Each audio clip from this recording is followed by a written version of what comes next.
journey. In this journey, I will host industry experts and bring to the table their perspectives on some good and hot topics, listening to which you will definitely say, "What an insight!" Hello and welcome to the first episode of What an Insight. We have three panelists with us today, Professor Isaac Jacob, Ronak Shah, and Akshay Gurnani. I'll start by introducing Professor Isaac Jacob. Professor Isaac Jacob is a kind of a personality that you don't really encounter very often.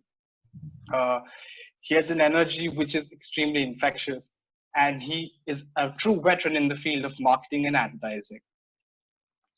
Although his titles that he has taken across his career read from president to multiple CXOs, now an author as well as a brand consultant, but to many he's way more than that, and he's a teacher and a lot more than a professor to us. I welcome you, sir. Thank you. Our next panelist on this show is Ronak Shah. Ronak, if I would truly like to describe him, I would call him an ocean of ideas. At Jio Studios, he does wear many hats, involved in multiple things, but his marketing and advertising ideas are always on point. He's recently started a very interesting initiative called the Sunday Sesh, where he discusses business ideas with different people, and about the same he will tell more during the course of the show. Hey, Vishesh, thank you. Coming to Akshay, Akshay is one guy who believes in completeness and delivering it to the client of their own clients. It's not every day that the CEO and co-founder of Schbang joins us for our show, and when he does, we want to make sure that we make the most out of it. Thanks, Vishesh. Thanks. So our topic for today is brand communications in a lockdown perspective. So the scenario of novel coronavirus, or as we call it, COVID-19, has disbreaked our economies, our routines, as well as our mental peace at times.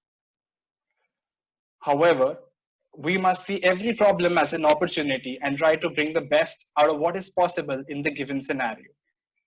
Keeping this perspective in mind, I would like to start this discussion by asking Professor Isaac Jacob if brands at all should be active during this period where cash flows are so less, close to negligible in many sectors.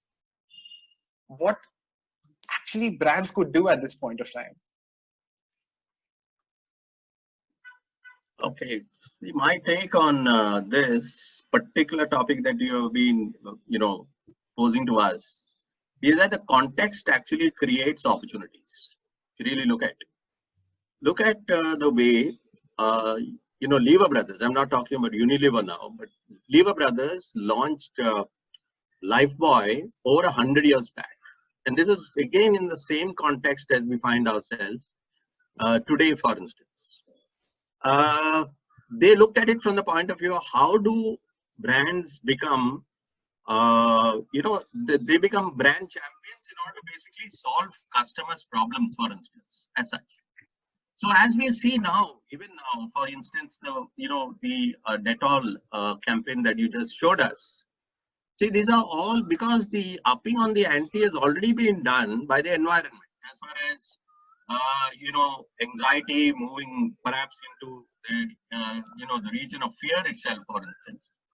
So brands that actually are going to make a major difference in customers' life, for instance, especially do-good brands, are the ones that will basically will be coming up, for instance, as such. And these are because there's a reason why these brands have got a rationale of solving customers' problems. For instance, it could be the hand wash, which is of course the most relevant kind of product category, and the brands in that have really regaled, for instance, as such.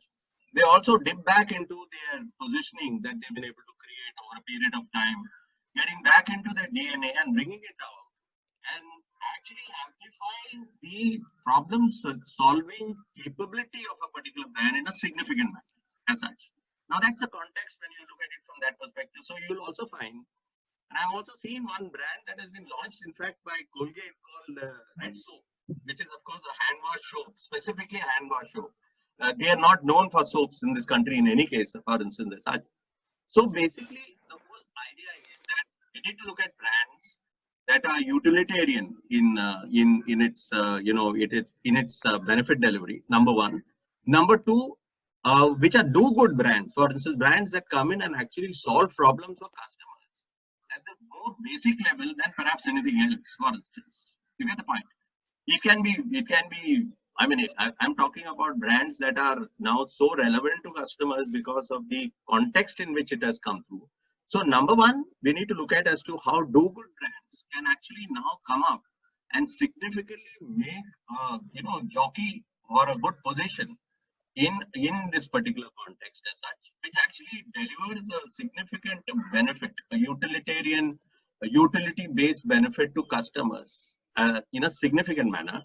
So that's where I think the brands actually are going to make a major difference, and all of them are actually now jockeying for position as such. The context in which, of course, brands are today being projected is a context in which you'll find that the clutter has gone down significantly, if you really look at it.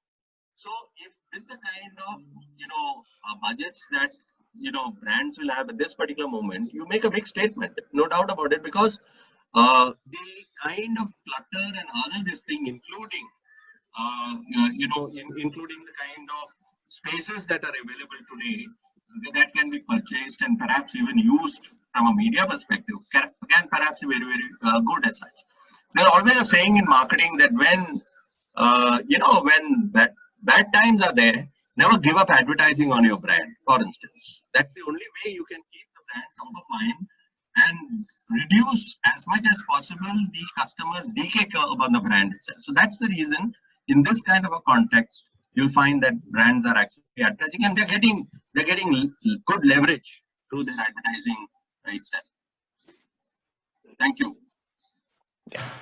So now we move to Ronak on how should current brands and why should current brands continue their communications, as sir mentioned, in which the do-good brand should come up to? Yeah, I think first of all, I think some great points made by Professor Isaac. When it comes to the entire perspective about do-good brands, the share of heart is for sure, going through the roof with every single brand today, doing like, as Albert Einstein had said, in the middle of difficulty lies opportunity. And that's what, brands have found that perfect balance between, while not go ad hoc on their advertising and look insensitive, find a middle way and do a lot of CSR initiatives, which are, we have seen across the board, right from Diageo, creating hand sanitizers to a lot of other, shoe companies actually manufacturing face masks, which is not their key proposition. So I think bang on, with the do good of a lot of brands, which is coming up now. I think another opportunity that has really presented itself in today's time is, the online boom. Today, across the globe and more so in India, with everyone locked down, people are spending more and more time on their phones, on digital, and that provides, again, a very unique opportunity. I think, as much as the lockdown has hit all of us, it also, I think, truly will be the awning of the next digital revolution in the country and in the globe, right? Because every single company, every single brand today is forced to look at only and only digital as a means of the communication, because traditional has suddenly taken a backseat. Nobody's going out, so out of home and all of that is out of the picture. You've got television, but again, with digital, with all the entire data boom happening, and again, with the lockdown, there is about 10 to 16% increase in the usage of data. So yeah, I think it is time for brands to relook at themselves. It is a very unique opportunity. Brands need to step up, as Professor Isaac again very rightly said, that in these times, if a brand advertises itself, I think it will create that aspirational space once markets reopen, once the spending power returns, for them to be right on top of the consideration ladder for consumers to go out there and grab it. And I think from an agency standpoint also, it's a great opportunity. Something that I've seen personally is that India can become the global hub for advertising, because even in the time of lockdown, I, in my personal capacity, also a lot of other industry colleagues, we are still operating at amazing rates. Like, we have got an amazing turnaround time. We are cost effective as compared to the globe. And at the same time, our quality is, competitive, again, with the world. So I think for advertising world as well as for brands, it's a great time to rethink what they are doing and actually turn it up a notch rather than taking a step back. So yeah, that's my view on this. Thank you. Yeah. So now coming to Akshay, Ronak did mention about the platforms which are being used and digital taking a major forefront during this period. So how can the smallest of nuances of not just the platform but the vehicles itself can be utilized during this period? Yeah. I think just picking up from where Ronak left off, I think digital overall in terms of consumption has increased, substantially, obviously, because people are spending a lot more time at home on their mobile phones. Data consumption has again gone like through the roof in terms of just consumption numbers. I think for us as a digital agency, it's exciting times because it's challenging. We can't come across as being insensitive as communicators. But I think what we try to do for most of our brands is see and pick out on opportunities where we can actually leverage the platforms to deliver a message. So, again, Sir said he spoke about context. I think context is very, very important. What we try to do for many brands is that try to understand what are people actually doing during their downtime, right? For many people, this is actually downtime. They're sitting at home doing nothing. So can we actually utilize our brands to become more informative? So instead of selling a product, can we do Facebook Lives, for example? Can we do Instagram Lives where we're teaching people, different art forms, teaching them? So we have a couple of brands who are in the makeup space, for example. So we're going live with makeup artists and teaching people how to do different looks. We have a brand called Pidilite, which has a brand called Fevicryl under them. So we're going live with artists who are actually making different painting art forms every day.